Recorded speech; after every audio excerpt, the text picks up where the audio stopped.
Absolutely, you don't want to hold it like this. You could hold it by the tip. If you were sort of in the middle, it would be more classier. And if you're certainly able to, at the base, extremely elegant. When you are drinking, try to drink from the same position every time. When we have cheers, we don't want to cheers by the rim. It's the thinnest part and you might crack the glass. What we want to do is we want to hear the lovely sound of the bell. Put it into their cup of coffee. Sounds practical, looks practical, but that's not how you would do it. After pouring in the sugar, you would go like this, forward and backward, and then placing it down, and you would enjoy your coffee. So when you enter the room, enter it with poise, elegance, and confidence.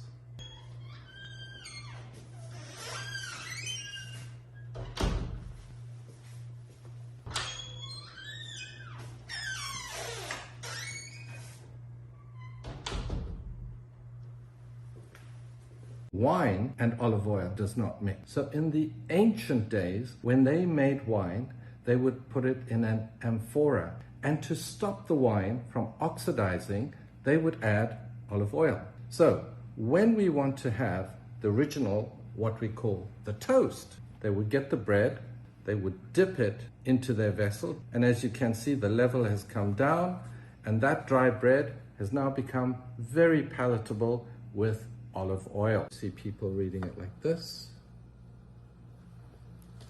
or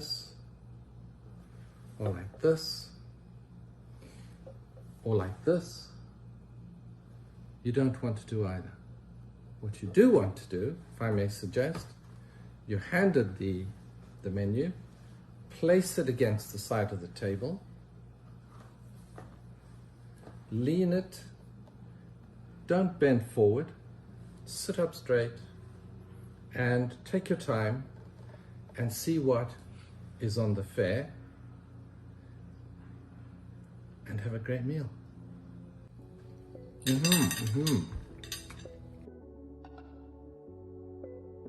what have I done wrong? Make sure you have the appropriate wine, which I would suggest to be a sweet wine. Taking a small piece, place it in your mouth. Don't speak while you have food in your mouth.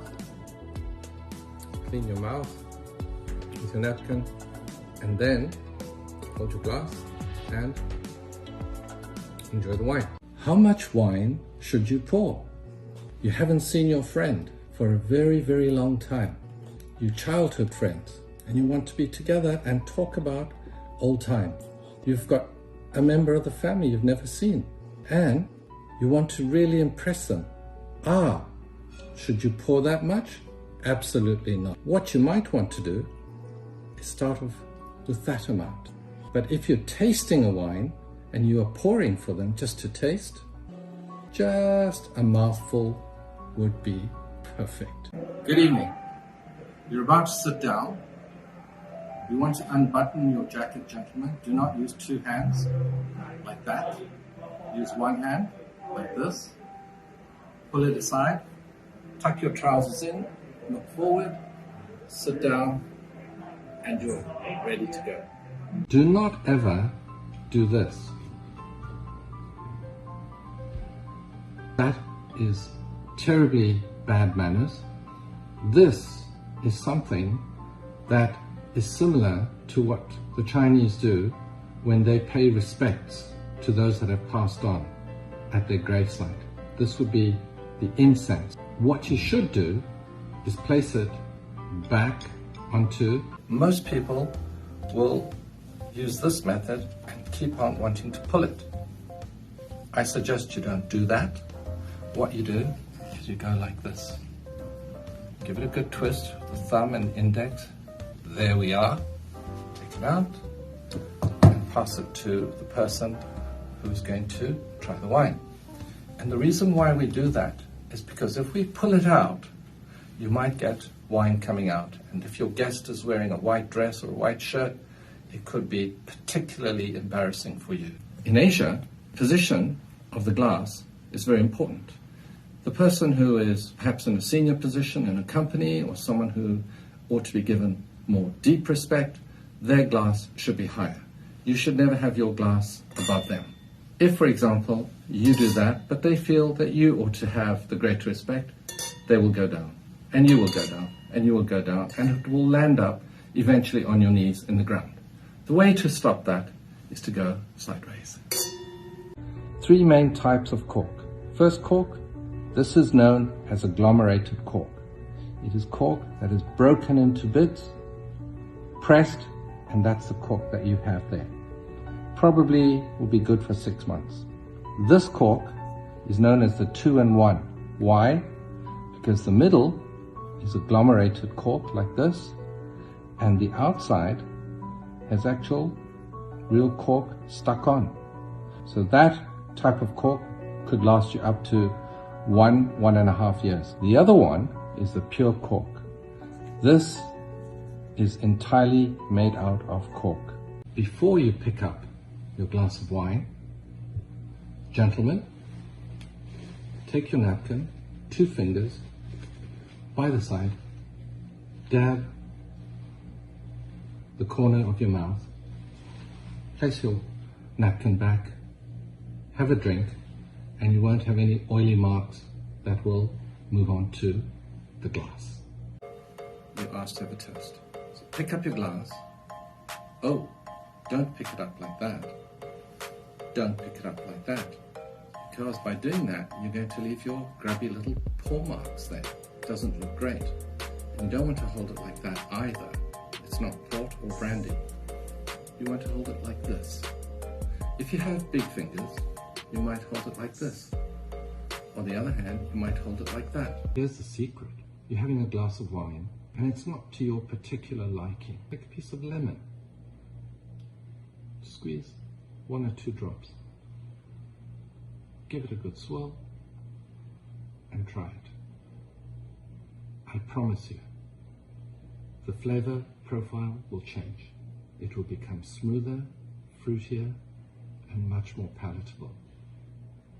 Less dry, the tannins will be smoother and not so bitter. The sommelier has poured the wine at the restaurant. First thing we do, pick up the glass, point it away from you, and look, make sure there's no debris, bright and clear. That's the first thing. Having done that, what you might do is just give him a look to show that you know what you're doing. Second thing is the nose. 2 fingers, hold it like this, give it a good swirl. I normally do it 8 times because I'm superstitious. And then after that, make sure, put the nose into the glass.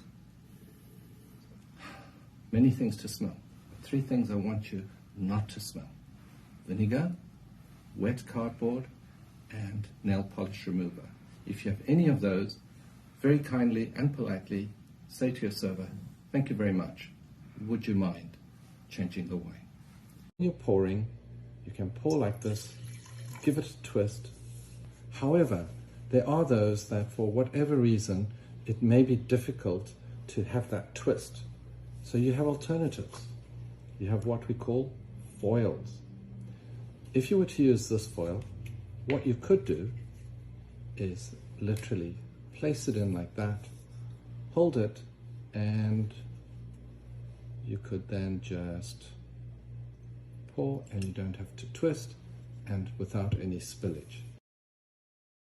So when you pop open that bottle of champagne or sparkling wine, and the cork will expand to this size, that will tell you it's a younger bottle of sparkling wine that you have opened.